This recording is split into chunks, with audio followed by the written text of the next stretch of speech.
Olá pessoal, dia 4 de setembro de 2017, dia de Santa Rosália. Hoje é uma segunda-feira, calor enorme aqui em Santos, um dia ensolarado na Baixada Santista, um dia bonito para quem está de folga, andar na praia, passear nos jardins da praia. Muito bacana o dia de hoje, um dia bem bonito aqui na nossa região da Baixada Santista. Para você que assiste o Ação e Reação pelo www.tvcomsantos.com, né? Você como nosso amigo Mário Gil de Portugal, Dona Silva e Dona Roseli do Rio de Janeiro, que assistem pelo www.tvcomsantos em tempo real. Lembrando que o programa vai ao ar também todos os dias às 1h15 e também com reprise às 10h30 da noite. Você pode participar do programa mandando um zap para o 99711 5545. Vamos colocar daqui a pouco na tela, 99711 5545. E depois agora o novo telefone, para você que não quer mandar o WhatsApp, para você que quer ligar e conversar com uma das nossas atendentes, que é o 3225 6538. Facinho, né? 3225 6538. Você pode mandar dúvidas, sugestões ou até críticas para o programa e para que a gente possa divulgar aqui. Bom, hoje tenho a grata satisfação de estar aqui com José Carlos Clemente, diretor clínico da Multimagem. Prazer, doutor Clemente. Prazer, Filete, estar aqui. Cassione já chegando aqui no nosso estúdio também. Prazer em tê-los conosco. Uma saudação a você, telespectador, que sempre nos brinda com a sua audiência, a toda a equipe técnica. E vamos discutir os assuntos da região. Chegando aqui também, né? Ô Clemente, enquanto o Cassione estão colocando o microfone do doutor Cassione, a Justiça impediu multas a quem dirige o Capfire em Santos, né? Hoje eu estava comentando na rádio... Ela dirige o quê? Ela fez o quê? Para quem dirige o Capfire em Santos. Capfire, ela instituiu multa? A CT estava multando, né? Estava multando quem tinha esse aplicativo. E agora não pode multar mais. É uma questão polêmica, né? Que eu entendo, na minha opinião, queria saber a sua e do Dr. Vicente Cassione, que tem até mais propriedade para falar sobre isso, que deveria ser uma resolução federal, né? Porque você deixar para as 5 mil prefeituras do Brasil aí resolver uma questão, né? O taxista paga imposto, adesiva carro, tem que ter carteira profissional. Aí chega o cara do Uber, Capfire, tem desemprego, tudo. O cara às vezes aluga um carro e fica trabalhando com esse aplicativo. Lógico que o mundo tem que se modernizar, existe desemprego e tal. Mas, por exemplo, deixar para o prefeito, a prefeita, legislar uma questão que é nacional, por exemplo, se pode um aplicativo desse, você entra no aplicativo e não paga imposto para a prefeitura. Eu acho que todo trabalho tem que gerar alguma coisa alguma renda para a prefeitura, para o Estado. Não precisa ser o que eles colocam hoje, que é uma coisa absurda. Mas, por exemplo, você tem um aplicativo, manda 25% do dinheiro para os Estados Unidos, 30%, ou para o México, e de uma certa maneira você não paga os impostos estaduais, municipais, é uma concorrência meio desleal. Mas, por outro lado, também é a modernidade. Agora, você deixar as prefeituras legislar sobre essa questão, chega a ser até uma covardia, né? Eu acho que sim. Se você vê o Faustão, ontem por acaso estava zapeando lá e vi o Faustão, tem a propaganda do Uber. É uma propaganda contínua, nos programas dele todo do Uber. Então, eu também acho que deveria ser uma lei federal. É assim em muitos países, né? Eu tive recente no Chile, na verdade, é uma coisa federal, que se reporta inclusive ao Uber do México, mas eu acho que tem que ser posta regras mesmo. Agora, a evolução não tem como evitar e botar regras, assim como o taxista paga os seus impostos, o uberista, o Cabify, o 99 ou outros que estão surgindo aí. Tem agora uns que são só femininos, né? Até o próprio táxi também já se modernizou, também já tem aplicativo para táxi também, né? Tem. Eles modernizaram também, mas... Então, eu acho que tem que regulamentar isso realmente. Tem imposto? Tem para todos. Se ele tem uma eficiência maior, uma eficácia maior, então ele vai ter um resultado melhor por conta disso. Agora, é inevitável que se os taxistas não modernizarem ou não modificarem o sistema de recebimento, vão acabar morrendo mesmo, e isso no mundo todo. Não tem mais espaço no mundo moderno para você cobrar tarifa, uma coisa mais ou menos combinada, acertada com o setor público, e vem por aí, né? Porque o Cabify tá, por exemplo, oferecendo uma tarifa um pouquinho menor que o Uber, e parece que o 99 também é um pouquinho menor. E o cliente vai aonde? Ele vai para aquele que cobra mais barato, especialmente numa época de crise. Então eu também não vejo como mudar isso aí não. Prazer em ter você aqui, Cassione, hoje no dia de Santa Rosália, dia 4 de setembro, né? Lembrando que tem em algumas experiências futuristas, né? Alguns cientistas dizem que futuramente você não vai ter carro, né? Que proporcionalmente você tem uma casa, ela tecnicamente valoriza, você tem seus filhos na casa, seu cachorro, seu gato, mesmo que você não fique em casa, você tem. Mas o carro é uma coisa que desvaloriza, diz que futuramente você vai ter um aplicativo, você vai chamar o carro, aluga o carro aqui, deixa o carro lá em São Vicente. E aí você vai fazer o que você tem que fazer em São Vicente, o cara de São Vicente pega esse carro e vem para Santos. E você não vai precisar ter mais carros, os carros vão ser todos alugados, como se fosse o Bike Santos. Você pega a bicicleta ali, deixa em outro ponto, né? Então existe um exercício de futurologia que diz que futuramente nós não teremos tantos carros nas ruas, as pessoas não precisarão mais ter carro. Ela vai alugar um carro pelo aplicativo e, de uma certa maneira, os carros vão ficar rodando e não vai precisar você ter um carro disponibilizado aquele capital, né? Cassione, essa questão, o senhor que já trabalhou 8 anos na Câmara Federal, o senhor entende que é uma questão municipal ou uma questão da União? Primeiro, um abraço carinhoso a vocês, Clemente e Filete, e aos caríssimos telespectadores. Antes de falar sobre um assunto paralelo a esse, eu queria saber o seguinte: a multa está sendo aplicada, porque multa é decorrência de infração. A multa está sendo aplicada a título de quê? Isto é, por que é que se está aplicando essa multa? Porque pode ser que o telespectador, como eu, Sim, não saibamos, nem ele nem eu, em razão do que essa multa está sendo aplicada. Por que estão aplicando uma multa, como você acabou de referir? Estão aplicando a multa porque não reconhece esse aplicativo. Então, por exemplo, você está competindo com o táxi e não reconheciam o Uber, mas não reconheciam o Cabify. Muito bem. Em primeiro lugar, o Brasil é o único país do mundo que eu conheça, não sei no Kinshasa, não sei no Botsuana, não sei nesses lugares como é que a coisa funciona. Sei que aqui tudo o que no mundo dá certo, no Brasil começa a dar errado pelo mau uso daqueles que exploram um determinado serviço, independentemente de ser ou não ser reconhecido pela prefeitura do município de Camanducaia ou de outros afins.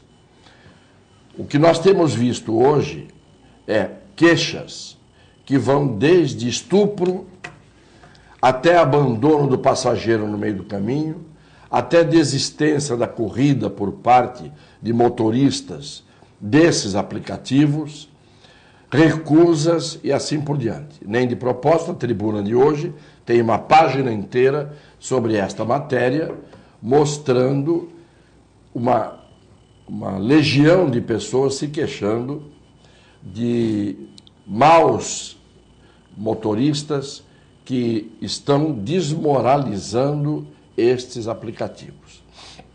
No mundo inteiro, esses aplicativos são excelência, são acima daquilo que há de bom, que já é o táxi. Não é? Aqui não.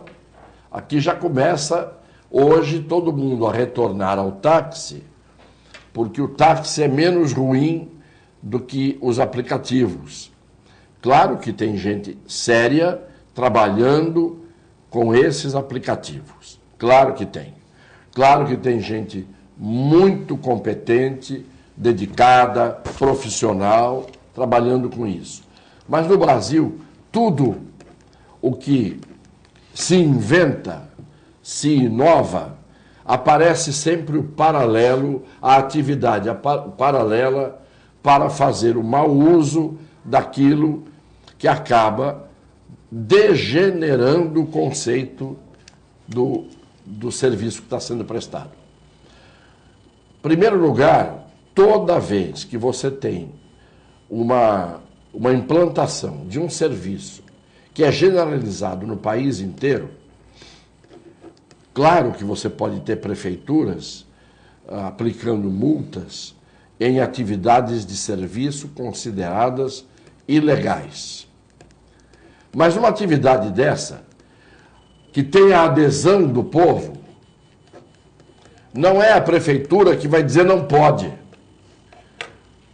Se o povo adere, se o povo utiliza o serviço, se o povo quer que o serviço funcione, não é a prefeitura que tem que dizer não pode. Salvo se a prefeitura, para dizer não pode, dissesse: eu estou oferecendo a vocês, usuários, munícipes, um serviço idêntico ou melhor do que esse. Fora disso, a proibição é meramente para servir a interesses ou políticos ou escusos. Toda vez que você institui multas, determinadas proibições, por trás dessas multas e proibições que não tem muita lógica, tem alguma sacanagem. Eu acho. Então, mas foi uma omissão, Cassiano, o senhor como presidente da República, o ministro, o senhor não acha que está tendo uma omissão por parte das nossas autoridades? Porque deixar para um prefeito de Camanducaia, o prefeito resolver uma questão, aí ele é a favor do Uber e os taxistas caem. Aí tem vereador em Santos que foi a favor do Uber, hoje não é mais porque os taxistas caíram. Taxistas, às vezes, taxistas têm 40 anos na cidade e taxistas que, por exemplo, têm família, têm raiz aqui em Santos. Aí você é prefeito, ó, pode entrar o Uber. Aí você tem 1.326 taxistas, 28, que acho que 2 pararam, sei lá, bom, enfim. Você tem 1.300 e poucos taxistas com famílias, com dependentes, todos contra você. Se você não aprova, se você também não aprova, você é contra a modernidade, o desemprego, tal, quer dizer, o prefeito fica com um problema que não é dele. Claro. Agora, está ardendo em você, está ardendo no Clemente, mas não está ardendo em mim. Então, eu vou em vocês e sopro para passar o ardor. Em mim não está ardendo. O que eu quero dizer com isso? Os taxistas, durante muito tempo, fizeram o que quiseram, porque eram únicos. Por outro lado, entrou para a condição de taxista uma legião de pessoas absolutamente despreparadas até para dirigir automóvel. Sim. Aqui a gente tem que dizer as coisas como são. Eu não estou dizendo que todos os taxistas são despreparados, por favor. Porque no dia seguinte que a gente fala uma coisa, o mal intencionado pinça. O que você está dizendo é que, como não tinha concorrência, houve um relaxamento por uma parte dos taxistas. E muitos aposentados, para conseguir ter uma renda adicional, resolveram adquirir uma placa de táxi que era vendida no câmbio negro. Não é? Teve épocas que até por 100, 150 Chegou mil até reais, 200 mil, Cassiano. 200 mil reais. Isso também não é normal. E o grande problema do poder público é que o poder público faz como aqueles macaquinhos. Não falo, não vejo e não escuto. Aí, num determinado momento, quando começa uma gritaria mais forte, o poder público resolve falar, ouvir e ver. Aí, ele que não está acostumado a ver, enxerga distorcido, ouve mal e fala o que não deve. O poder público tem que ter um acompanhamento permanente das coisas que estão acontecendo. E tem que ter bom senso. E tem que chamar as pessoas. Se o táxi não funcionava bem, por que não funcionava bem? Quem habilitou e permitiu que motoristas que não estavam em condições de dirigir passassem a dirigir? Você sabe quanto tempo? O Clemente deve saber isso, porque o Clemente não é um cidadão brasileiro, é um cidadão do mundo. Quanto tempo leva um taxista inglês para poder ter o direito de dirigir aqueles aquelas cabines? Nossa. Sabe quanto tempo? 5 anos. é o tempo de estudo para se fazer uma faculdade de direito no Brasil. Para ele aprender tudo o que ele tem que aprender, a começar por cada nome de cada viela e beco sem saída de uma cidade. Você sabe mesmo. Você pega os motoristas que você diz assim, eu quero ir na rua Alfaia Rodrigues, eu quero ir na Nabuco de Araújo, eu quero ir na rua Gonçalves Ledo. O sujeito não sabe nem o bairro onde a rua fica e vai dirigir automóvel. Não tem direção defensiva, não sabe as regras de trânsito, porque ele se viciou a dirigir errado. Então você vê o táxi andando a 10 quilômetros por hora no meio da rua, não permitindo ultrapassagem, não permitindo o fluxo do trânsito. Taxistas fazem isso. E gente do Uber agora está fazendo isso, porque é gente que resolveu, tendo uma outra atividade, entrar para o Uber. Então o erro está primeiro na estrutura da gestão. Agora eu queria entender, Cassione, como é que está sendo multado? Porque está escrito no carro Cabify? Não. Não está. Então como é que você vai O multar? cara tem um aplicativozinho, como é que você sabe? Como é que o cara sabe que você, Cassione, você ou eu, pegamos o Cabify, o Uber, o outro? Não vai saber. E uma coisa, você tá com a Cabify e o cara... Só se você descer do carro e falar, ó, escuta, ó, tô pegando aqui. Eu acho que isso aí é para intimidar também um pouco, deve ser para intimidar. E o cara pode falar que aplicativo que é o Uber. A Uber nós não estamos multando. Quer dizer, como é que ele vai saber? Ele vai estar dentro do carro para saber qual é o aplicativo que está usando? Não, porque quando não eu fui consigo entender. Eu fui para Florianópolis agora e lá tinha um cara que tinha um aplicativo Uber e 99. Ele dizia que durante a semana o 99 lá em Florianópolis é melhor. Mas fim de semana o turista está mais acostumado com o Uber. Talvez por causa do anúncio no Faustão, como você falou, tal. Então fim de semana ele estava de Uber e dia de semana de 99. Ô, Cassiano, uma coisa interessante, que eu peguei isso lá em Santiago. Um dos motoristas que eu peguei de Uber, porque lá o Uber domina mesmo, né?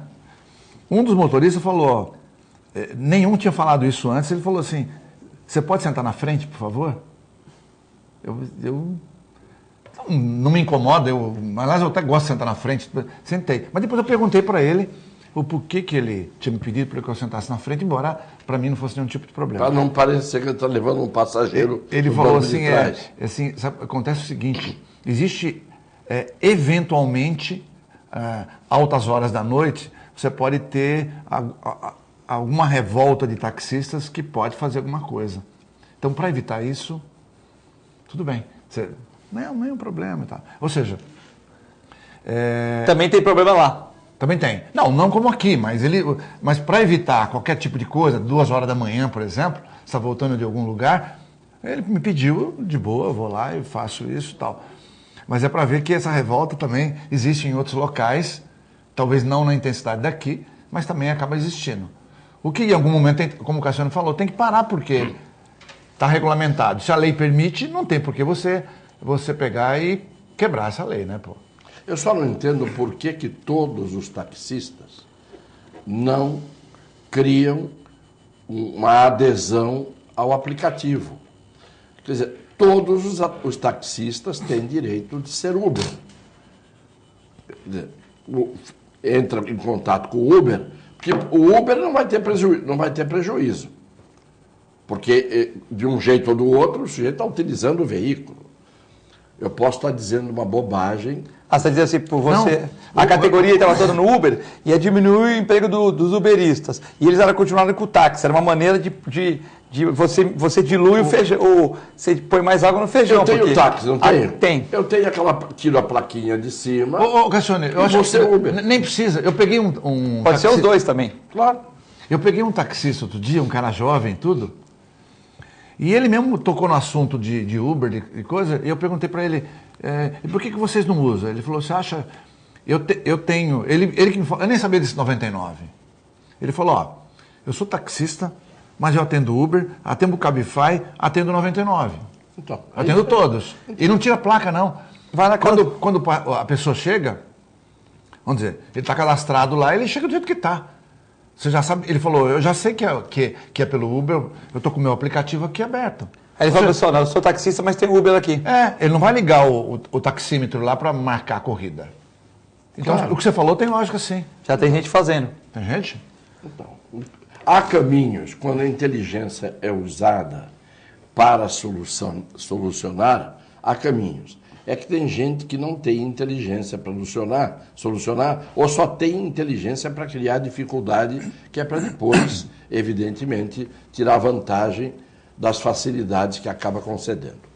Cassiano, no domingo, depois de ler a sua coluna, eu fui folhear o jornal e fiquei impressionado. Eu queria parabenizar Armindo Augusto e todo o corpo da tribuna aquelas, acho que 20 páginas, né, do porquê, mostrando a questão da Fundação Casa, por que o jovem comete os crimes, como é que é a questão das drogas, e inclusive dividindo por cidades, por exemplo, o que acontece mais em Santos, por que os jovens estão mais na Fundação Casa, São Vicente, Mongaguá, de toda a Baixada Santista. Achei um trabalho extraordinário. Não sei se o senhor leu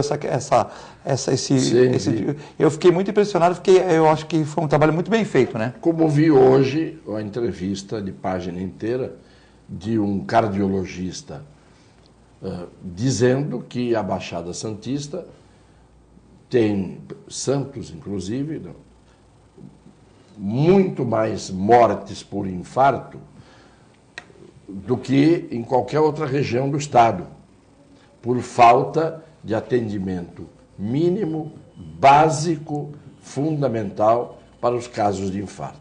José Eugênio, doutor José Eugênio, Ele diz claramente, o sujeito tem um infarto, mesmo que ele seja atendido, ele fica esperando, às vezes, que o plantonista esteja lá para atender, ou espera na fila, a vez dele. Depois, se ele é atendido, não tem o remédio, que é o antitrombolítico, que dissolve o coágulo. Depois, ele não tem a rapidez de encaminhamento para o cateterismo, que muitas vezes na hora abre a artéria e coloca o estente. Então, isso tudo, a pior região do estado de São Paulo, entendeu? Doutor médico anestesista Geraldo Alckmin, a pior região do estado de São Paulo em termos de serviço de saúde prestado pelo Estado é esta nossa região aqui. Eu também li esse artigo, achei muito interessante, viu, Cassiano? Porque se você imaginar, nós temos belíssimos cardiologistas aqui embaixo, como outras especialidades brilhantes. Eu próprio uso, Cassiano, por sinal, o mesmo médico, cardiologista, né? Sérgio Paulo Bueno de Camargo, vamos dar o nome aqui. Então é o seguinte, nós temos brilhantes... E há outros, muitos. Tem muitos brilhantes, assim, que a gente tem amizade, né? Então a gente sabe que não é o problema de ter profissionais gabaritados para isso, assim. É uma infraestrutura ruim. É o atendimento inicial, né? Inicial que, como o Cassiano falou, nós temos a falta dele é que se você dá o diagnóstico, às vezes a questão de você conseguir reparar a tempo é muito importante para não deixar a coisa progredir, né? Nós estamos 20 pontos percentuais acima da média por 100 mil habitantes em relação ao Estado, o que é uma coisa absurda. 20 pontos a mais de percentual. Ou seja, como o Cassiano falou, se você tem gente boa aqui, você tem que criar alguma coisa. E eu vou dizer realmente abertamente, as pessoas, você pega um SAMU, por exemplo, às vezes o cara não tem nem gasolina para botar na ambulância, ou às vezes tem que controlar o gasto da ambulância, ou às vezes ela não funciona direito, ou às vezes não tem equipe pronta, e aí quando eu falo equipe, não é só o médico, essa equipe inclui o enfermeiro, inclui o paramédico de uma forma em geral, não tem essa pessoa ali. A própria ambulância não tem um serviço de UTI adequado para atender a emergência. E muitas vezes o médico que está lá também não é o médico certo para aquela área. Claro. Ele pode ter um conhecimento, vamos dizer, de um outro setor. Às vezes ele não é. Esse setor é um setor muito específico. Setor de emergência. Existe uma especialidade própria para isso. Então, esse médico que está lá, às vezes ele é brilhante. como médico, mas numa outra área. Para atendimento de doença infecto-contagiosa, curativo. Para outra área. Então, gastro, por exemplo. Ele pode até entender os conceitos básicos, mas ele não é o médico certo para aquela função. Ele devia estar alocado num outro setor. Aí o órgão público, porque não faz uma escala adequada, ou porque não quer investir naquele tipo de emergência, porque não compensa, porque diz que o gasto é muito grande com essa emergência, e aí ele também não põe um médico de ponta especializado naquele tipo de processo. E aí vem, como o CRM publicou ano passado, o Cassione, ele fez um teste, ano passado não, foi em 2015. Ele pegou as pessoas que saíam da faculdade e fez um teste. Esse teste, a rigor, não era para reprová-lo, porque não é na área médica não tem os moldes da OAB, mas ele deu um caso, ele fez um caso lá que você não punha a mão no paciente, simplesmente um histórico. Tem um paciente com essa condição assim, assim, assim, assado, tal. Qual medicação você daria? Na verdade, era um AVC hemorrágico. O caso era de um AVC hemorrágico. E você imagina, num caso desse, o médico mandou dar um antitrombolítico. O cara deu Deu isso? 82% dos formandos, 82% deram remédio errado. Ou seja, ele está dando lá o AS da vida... Para aumentar a hemorragia no crânio. Ele está dando um anticoagulante para um cara que já tem um AVC hemorrágico. Já está sangrando. Você mata o cara mais rápido. Claro, evidente. Né? Então você vê, eu estava falando assim, mas ele é formando. Ok, esse cara vai fazer a residência, ele vai melhorar. Mas se você também não colocar ele no lugar certo, não dá.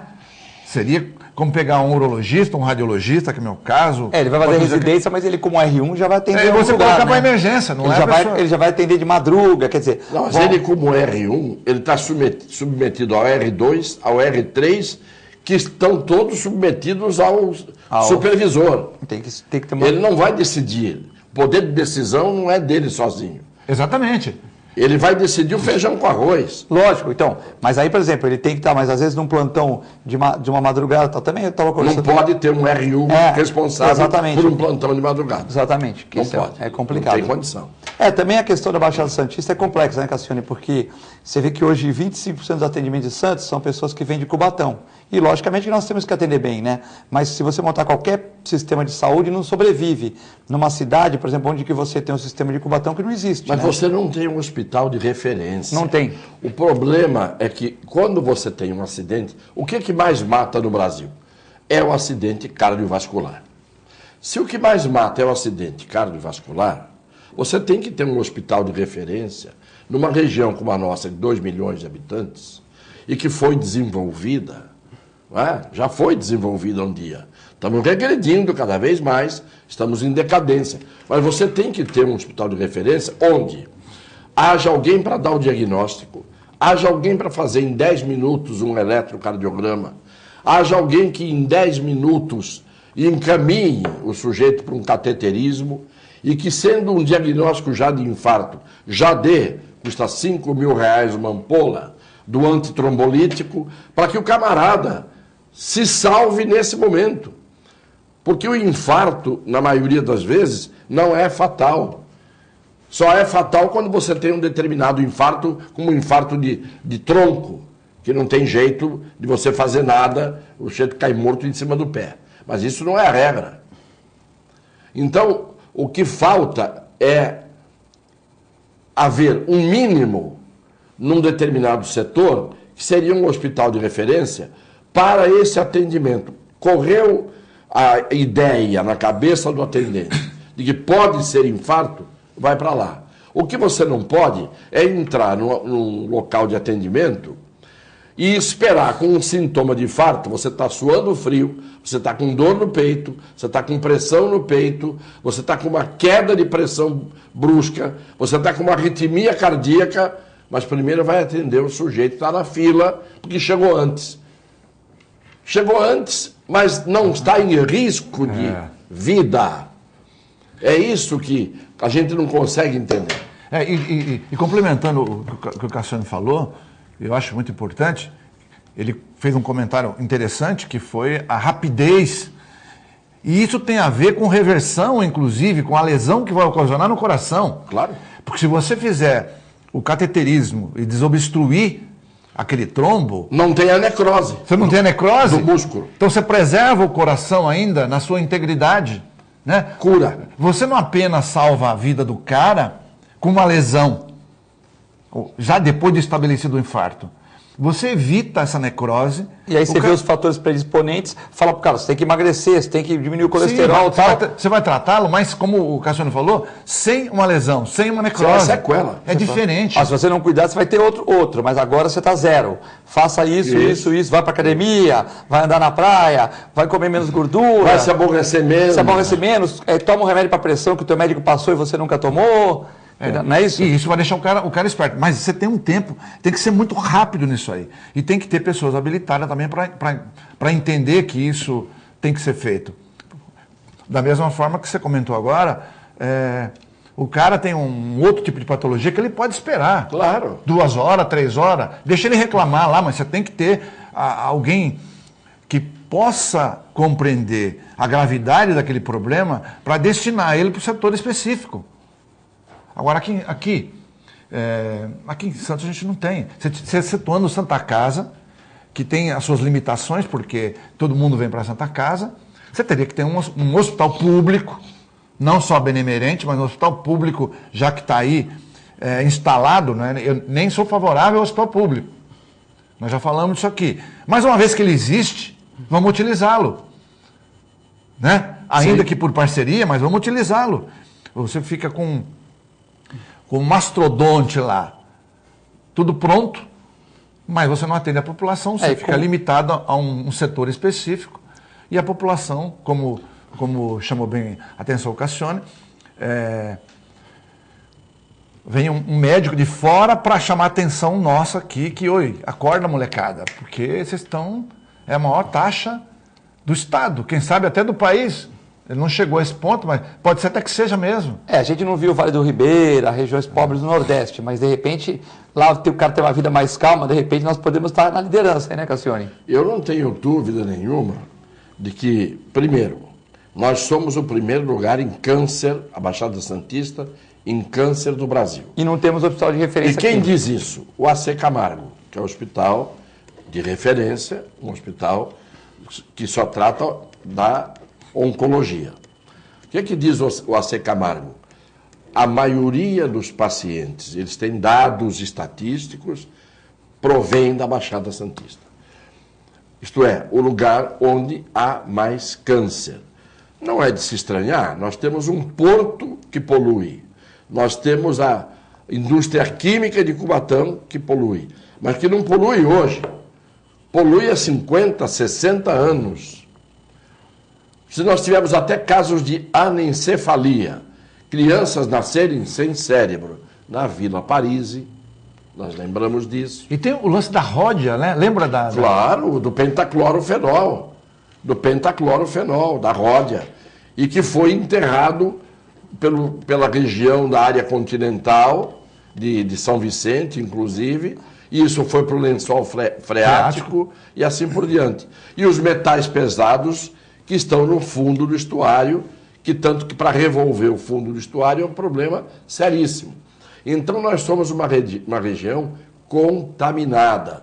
Tudo isto feito sob os aplausos das múmias paralíticas que nos dirigiram nesse período dos últimos 20, 30 anos. Nós vamos a um rápido intervalo, continue com a gente, não nos abandone. É muito rápido, mensagem chegando aqui no WhatsApp, nos telefones, já vamos atender. É muito rápido, já voltamos.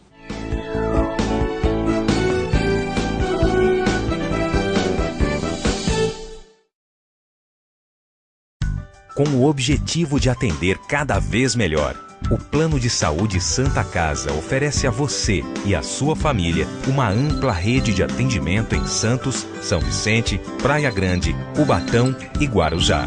Além de contar com a melhor equipe médica e multiprofissional do litoral paulista. Plano de Saúde Santa Casa de Santos. O melhor atendimento em plano de saúde. 3226-6200. APO Planos Odontológicos Empresariais, cuidando da saúde bucal de seus funcionários, com mais de 200 dentistas credenciados e cobertura em todo o território nacional. Central de atendimento exclusiva, planos extensivos à família, controle de qualidade permanente e liberação online de vários procedimentos. Faça como as grandes empresas da região e contrate o plano de saúde empresarial da APO. Atendemos empresas a partir de 3 funcionários. Em Santos, ligue 2104-4000 ou acesse apoodonto.com.br. Sindicato dos Trabalhadores Municipais de Praia Grande, há mais de 20 anos levando aos seus associados planos de saúde e convênios, assistência odontológica e jurídica, curso de capacitação e outros benefícios, dando aos servidores melhores condições de trabalho e qualidade de vida. Para mais informações, acesse o site www.sindicatopraiagrande.org.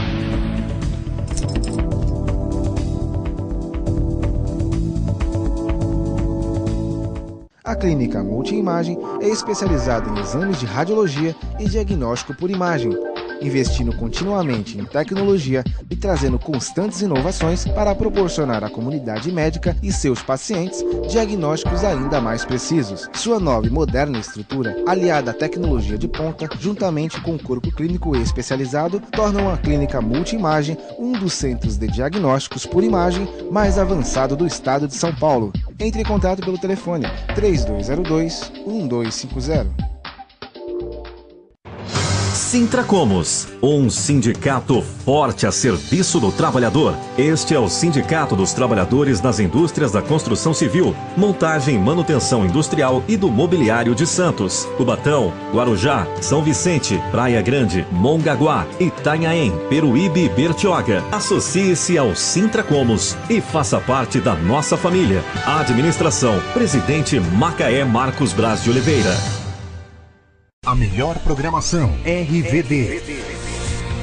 Mande a sua mensagem para o nosso WhatsApp 13 997 72 8946. Peça sua música, mande seu recado e concorra a muitos prêmios. Rádio RVD, música e esporte para você.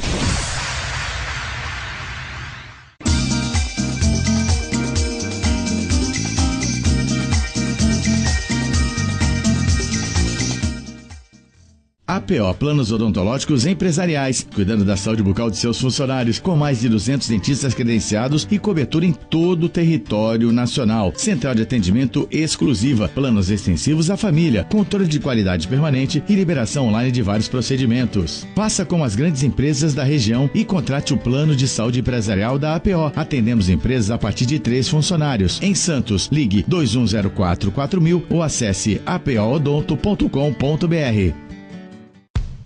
I'm going out for a ride around the world. Take my time, change the air, change my mind, change the whole world, 'cause it's all so fine. I'm going out, I'm going out.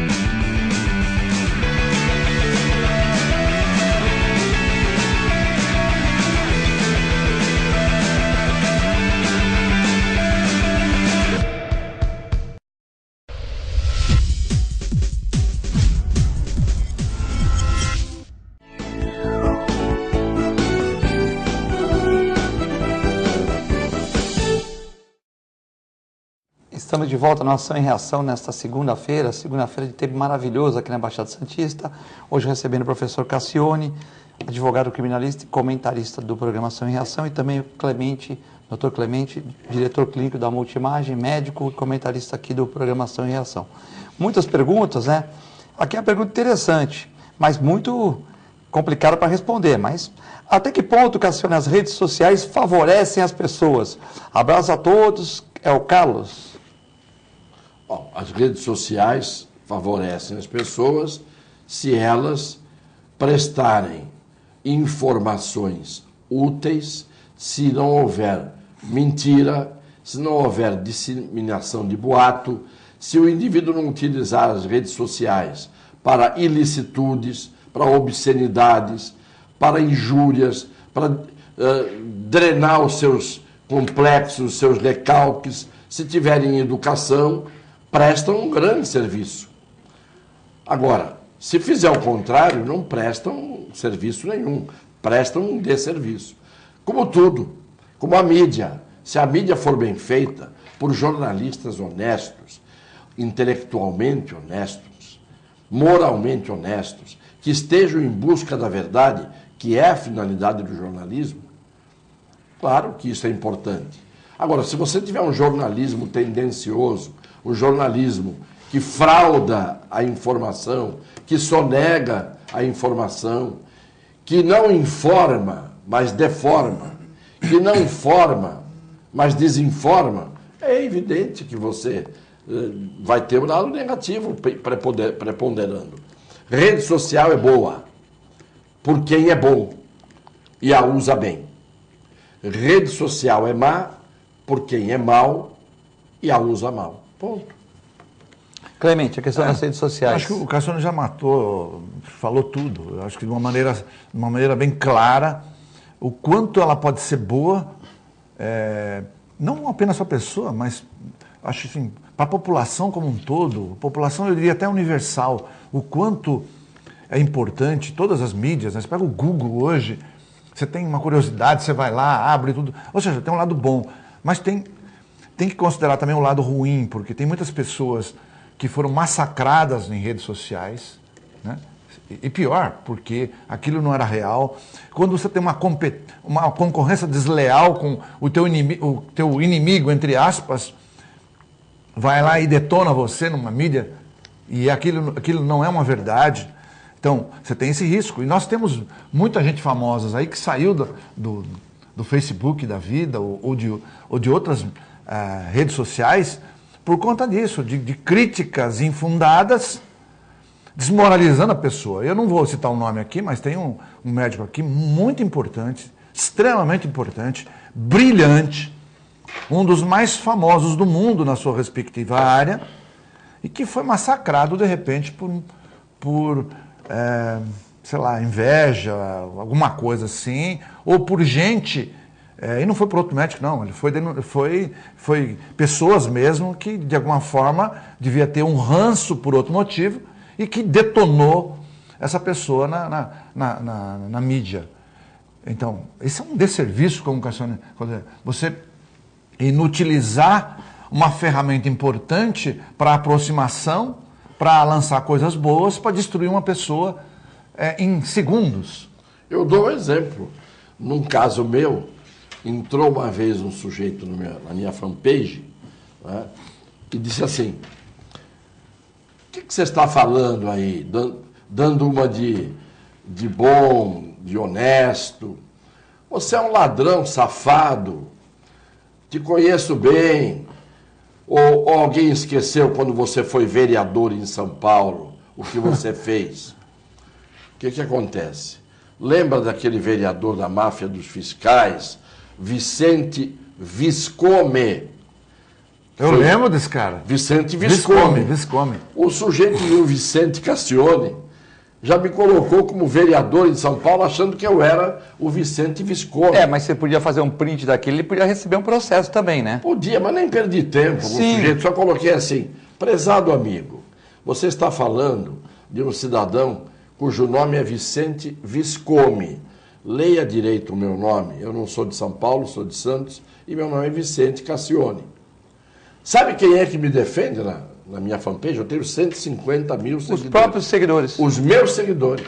Eu não preciso nem abrir a boca. O sujeito, se for dizer alguma coisa, cai o mundo em cima dele. Lógico. Porque o camarada vai na contramão. Essa é a melhor defesa, né? Mas então, e aproveitando as outras mídias, até como o Cassiano chamou atenção, o jornal, a TV, o rádio, ou seja lá o Instagram. No exterior, o pessoal é muito mais criterioso, extremamente criterioso, o jornalismo bem criterioso. Ele não lança uma notícia por ouvir um burburinho. Ele vai checar essa informação se é verídica ou não para ele lançar. Né? Muitas vezes, e aquela escola lá, a gente lembra da escola? A escola básica. A escola básica. Onde a mídia inteirinha publicou aquilo. Acabou com a vida do cara? Acabou com a vida, fechou a escola, acabou com a vida da família como um todo. Quer dizer, por uma falta de uma apuração adequada. E aí, isso não tem retorno. Como é que você vai retornar com isso? Clemente, nós tivemos 2 casos em São Paulo meio emblemáticos, né? Um foi esse domingo, né? Não emblemáticos, no mínimo preocupantes, né? Onde 14, 15 bandidos invadiram uma mansão no Morumbi e a polícia chegou, alguns policiais feridos, viaturas estraçalhadas e uma verdadeira guerra, onde 10 meliantes foram mortos pela polícia, né? Então, ontem São Paulo é uma quadrilha, né, Cassione, que está acostumada a roubar casas. Como tem quadrilha do tráfico de droga, quadrilha disso, tivemos aquela quadrilha há pouco tempo aqui na Silva Jardim, que é especializada em explodir transportadores de valores, né?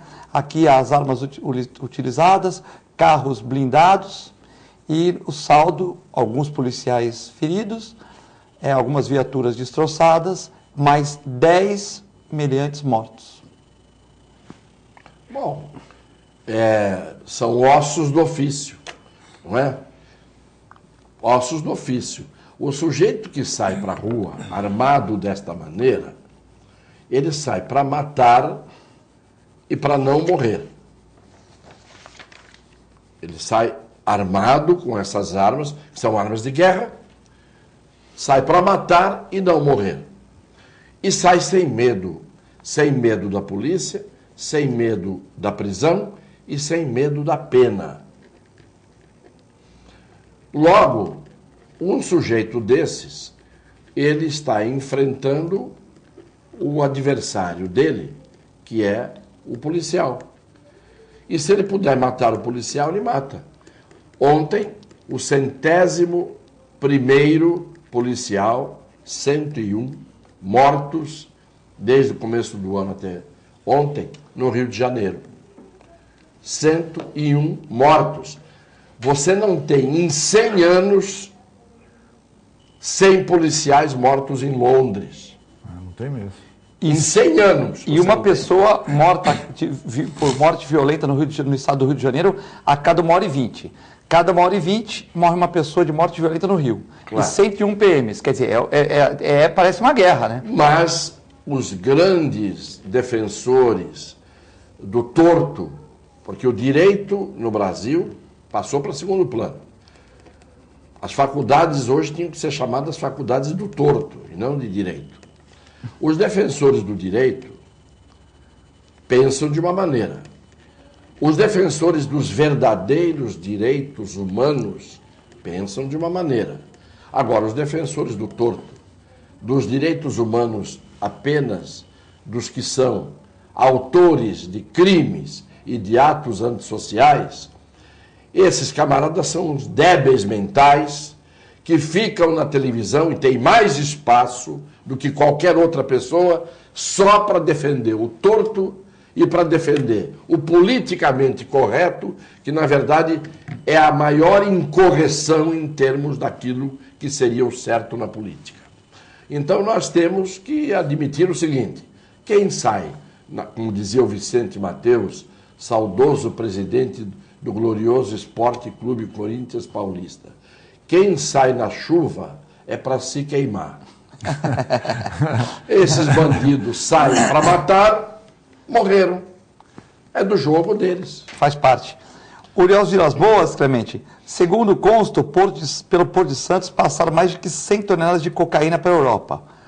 Por que, segundo ele, né, por que não teve reação dos governos importadores no sentido de acabar com o vício? Por que não teve reação? Eu não diria que é todo mundo, né? Acharam Acharam também lá na Rússia, tal, desse mesmo time aí.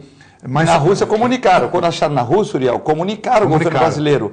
Tanto que a Polícia Federal só tem feito as apreensões, porque quando o governo russo pegou, ele comunicou à Polícia Brasileira e falou, olha, tá saindo droga pelo Porto de Santos. Aí puseram as câmeras e pegaram. Exatamente. Mas assim, o governo russo comunicou, teve reação. Sim. Mas o governo americano também. Comunica. O governo americano também. Eu acho que... O holandês, a droga que chega em Roterdã, eles avisam imediatamente aqui. Avisam. E navio que vem do Brasil, eles vão procurar sempre. A mesma coisa em Gênova, na Itália, Roterdã e Antuérpia, na Bélgica. São 3 portos de entrada importantíssimos e eles avisam. Mas o que adianta avisar? Nós não damos conta do nosso problema aqui. O que adianta? Vamos resolver o problema quando chega a droga lá? A droga não tinha que sair daqui. E eles estão cansados de dizer, nós precisamos, se vocês precisarem, nós vamos aí para ajudar a fiscalizar os containers, não é? Mas o Brasil não dá conta nem dele mesmo, vai querer alguém perder tempo avisando o Brasil do que está acontecendo? Avisar eles avisam, né? Mas tem 5 fronteiras abertas aqui, né, Cassione? A droga chega, veja bem, a Polícia Federal está fazendo trabalho, mas não dá para pegar toda a droga, a questão da droga, né? E se também não tivesse comércio nesses países, também ela não chegava lá. Só chega lá porque tem consumidor na Europa, tem consumidor em Miami, tem consumidor na Rússia, concorda? Se não tivesse consumidor, não chegava, né? Não, eu concordo, mas eu também concordo que eu acho que o Cassiano tem razão. Todo mundo tem problema de droga. A gente não pode dizer, mesmo os Estados Unidos, que é um país extremamente vigiado, tem.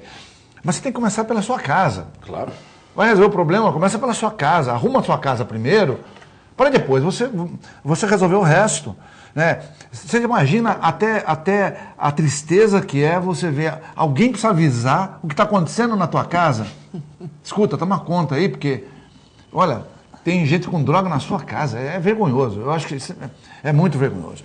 E a gente sabe, então, que existe uma limitação, pode ser fronteiriça, mas a portuária, pelo menos, a maior parte vai pelo porto. Existe uma quadrilha em São Paulo... Esse caso, por exemplo, é disfarçado em container. Existe uma quadrilha em São Paulo e Rio de Janeiro que eles punham droga nas malas, né? Então você passava com a sua mala e eles lá punham droga na mala da pessoa e a pessoa desembarcava nos Estados Unidos e tal. Tanto que o brasileiro chegou lá nos Estados Unidos e prenderam ele. Ele falou, não, peraí, então vamos lá. Mas aqui tinha 17 quilos minha mala. Quanto que consta aí? 25. Então, se eu sair do Brasil com 17 e tinha 25, aí pegou uma autoridade... inteligente, tudo liberou o brasileiro, mas a mala chegou com 25. Chegou lá, a Polícia Federal Americana separou, aí ele falou, tudo bem, eu não sou drogado, não tenho, mas quanto que está aqui? É 17 quilos? Tinha 25, então colocaram, porque passou com 17, aí liberaram o brasileiro. Mas também tinha uma equipe, uma quadrilha colocando droga em algumas malas. Quando chegava lá, eles pegavam as malas e tiravam a droga, entendeu? O problema é que o tráfico de drogas, ele contamina todos os setores de atividade. Ele contamina não apenas a própria polícia, que deveria fazer a repressão de fronteira, ele contamina, porque a droga vem de avião, para nessas fazendas, o avião pousa nessas fazendas clandestinas, e dali ele vai de caminhão, o produto, até o porto. Agora, para entrar num porto, num caminhão levando isso, tem que ter, claro, a cumplicidade de pessoas. Para depois enfiar isso dentro de um container, onde está indo uma mercadoria legal, com documentação, com despacho de exportação, com ABL, tudo direitinho. Como é que esse container é aberto e é enfiado ali dentro o que não tem que ser misturado com o produto real? O guarda que passa de moto fez vista grossa. Então você tem, todo o setor é contaminado. E é fácil de entender, porque você tem desde ministros de Estado, de governo, que são cúmplices do crime de tráfico de entorpecente no mundo inteiro, ministros, até chefes de governo, às vezes. Por quê? Porque é o maior giro de dinheiro vivo, nota, contante, como diz o italiano. Nota, dinheiro vivo é o tráfico de entorpecente no mundo. Só perde para o dinheiro do comércio do petróleo. Primeiro lugar no mundo em dinheiro girando, petróleo. Segundo lugar no mundo, dinheiro girando, tráfico de entorpecentes. Então, qual é o obstáculo que você tem para o maior tipo de atividade econômica do mundo depois do petróleo? Nenhum. Você compra, se não comprar o João, você compra o Pedro, de cada setor. Desde o maleiro do aeroporto, e aquilo, essa droga de mala de aeroporto é para abastecer o bar da esquina, numa cidade europeia. Traficantezinho. O que passa em container pelo Porto de Santos, em toneladas de cocaína. Uma vez foi no meu escritório um sujeito, nunca defendi traficante e não defendo. Nunca defendi e não defendo. Chegou o camarada, veio do Mato Grosso, o filho dele foi preso, ele veio do Mato Grosso, junto com o irmão dele, tio do camarada, era um caminhão carregado de coco, que foi pego aqui, estavam preparando já para colocar isso em contêineres. Tinha, na época, 700 quilos de cocaína, quase uma tonelada. Na altura, foi a maior apreensão de cocaína que tinha havido na cidade de Santos até aquela altura. Na verdade, foi apreendido em Praia Grande e estava vindo para cá. E eu disse, eu não vou defender. O sujeito disse, só pode me indicar alguém? Eu não vou indicar ninguém, eu não defendo. O pai do sujeito disse, parabéns pelo senhor dizer que o senhor não defende. O pai do traficante. Não defendo. Latrocínio, tráfico de entorpecente e estupro, não defendo e desafio que alguém vá a algum fórum do Brasil ou do mundo em que apareço eu defendendo um caso. Se eu percebo que a acusação é injusta, que aprontaram e armaram para o sujeito e ele não fez aquilo, aí eu vou defender, para provar que não foi ele. Isso é outra história. Agora, sabendo que foi, esquece. Porque você defendendo esse tipo de gente, você está defendendo, na verdade, o ataque contra você mesmo, contra a sua família, contra os seus entes queridos e assim por diante. É isso que você está fazendo. No fundo, é isso que você está fazendo. A Lúcia está falando, sensacional a resposta do Cassione sobre o osso do ofício. Essa dupla é a melhor. É isso mesmo, o lugar de bandido morto é morto ou na cadeia. Nessa ordem, morto ou na cadeia. É a Lúcia da Ponta da Praia. Também aqui o nosso amigo Vladimir, ele está perguntando se o Cassione sabe por que não foram aprovados, não foram chamados aprovados no concurso da Fundação Casa em 2014. Ele pergunta se o senhor sabe de alguma coisa disso aí. Não sei, mas o que se trata de governo do Estado, nada tem explicação razoável. Esse governo do Estado que está aí.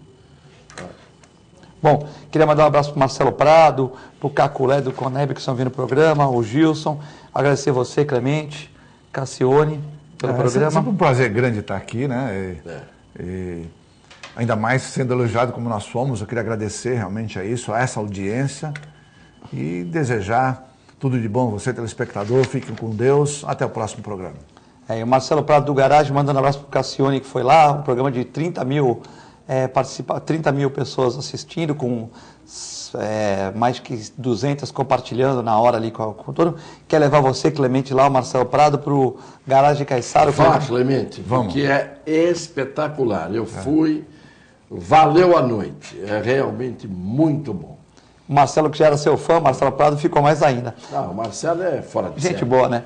Queria agradecer ao Dr. Clemente, ao Cassione, você aqui pela paciência de estar sempre nos assistindo aqui. Até amanhã, se Deus quiser. Muito obrigado.